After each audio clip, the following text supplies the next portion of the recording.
almost all traumatized people I see have early histories of abuse and neglect and terrible early things, and a lack in the attachment pattern. So at the end, it turns out it's more an issue of attachment than an issue of trauma, per se.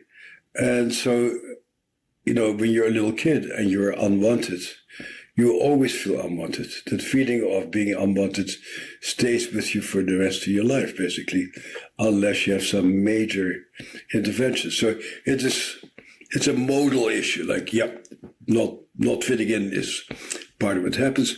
And the issue, of course, is the capacity to develop a sense of self-compassion and a feeling that feeling really bad for what happened to that kid. And very much an IFS model in some ways, that you need to really help that kid to feel accepted. And the issue of love of acceptance is as much an internal process as an external process.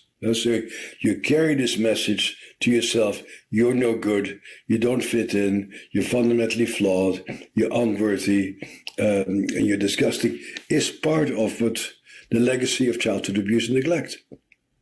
And so really that much of the work is all about that, basically. The place where I see that dissolve or sort of be mitigated is in the theater work that we do. And when people join theater or join possibly tango dancing groups, but I've not studied that, you play different roles and you get to see how what you do causes you to be part of the team. And so you need to have experiences where you are required to be there and to perform actions that earn you a place in the group.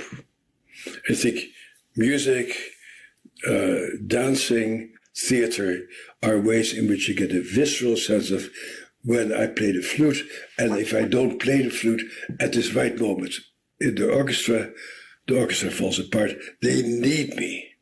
And when I do a good job, people say, wow, that little flute solo was so great. So being an active member of a critically important group of people where you are necessary in order for it to function can instill some of that sense of being a worthwhile member of the group.